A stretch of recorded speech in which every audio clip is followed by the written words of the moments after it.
Hello बच्चों, let's see this question. The question says, questions given below consist of two statements each printed as statement 1 and statement 2. While answering these questions, you are required to choose any one of the following four responses. And these are the responses. Statement 1 says, there is a very little difference in acidic strengths of H3PO4, H3PO3 and H3PO2. Statement 2 says, number of unprotonated oxygen responsible for increase of acidic strength due to inductive effect remains the same. सो देखो यहाँ पे हमारे पास दो statements दी हुई है, फिर इसके according हमें बताना है कौन सा ऑप्शन करेक्ट होगा. जो स्टेटमेंट 1 है, in this statement it is saying that there is a very little difference in acidic strength of H3PO4, H3PO3 and H3PO2. ठीक है. सो देखो हमारे पास है तीन एसिड्स है, ऑक्सी एसिड्स है. ठीक है. तो हमारे पास है H3PO4. तो ये किस तरह से होगी, यहाँ पे हमारे पास फॉस्फोरस होगा, उसके पास एक डबल बॉन्ड O, एक OH. ठीक है, इस तरह से, और एक इस तरह से OH होगा. देन हमारे पास फिर है हमारे पास H3PO3.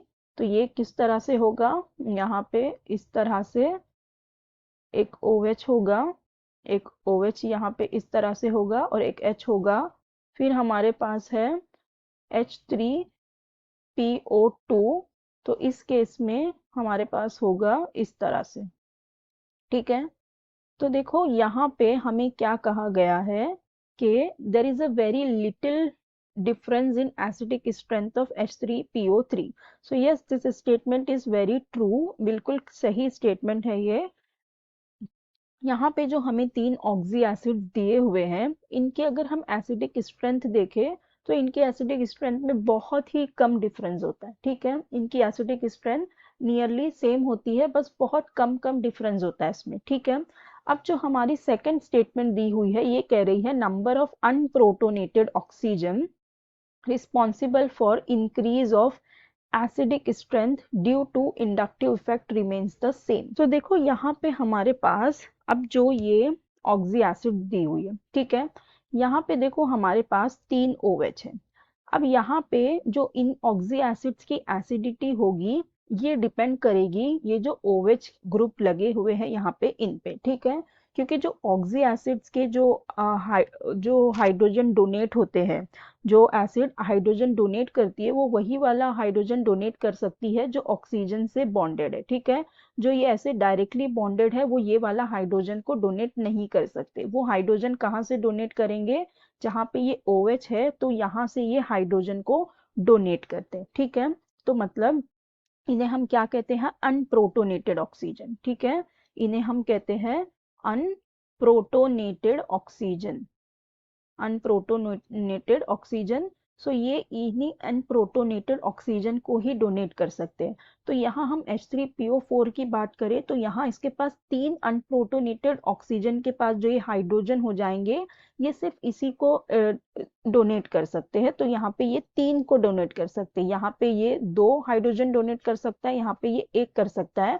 तो H3PO4 जो होती है ये हमारी ट्राई बेसिक एसिड हो जाती है, H3PO3 ये हमारी डाई बेसिक एसिड हो जाती है, और H3PO2 हमारी मोनोबेसिक एसिड मोनोबेसिक एसिड हो. तो यहाँ पर जो इनकी एसिडिटी डिपेंड करती है, ये जो इनका अनप्रोटोनेटेड ऑक्सीजन है इसी पे डिपेंड करती है.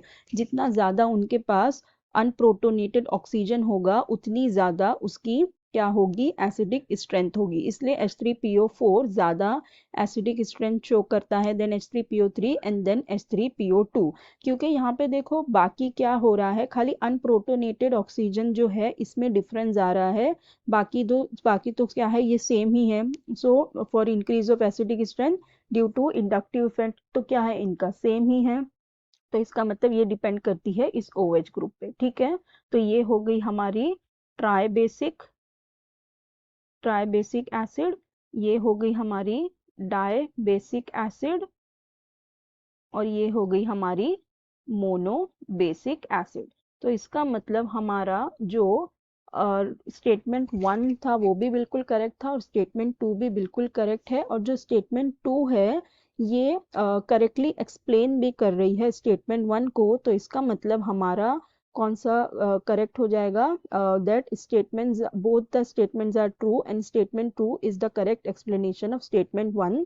तो हमारा करेक्ट ऑप्शन हो जाएगा option A. So I hope you understood it well. Best of luck. Thank you.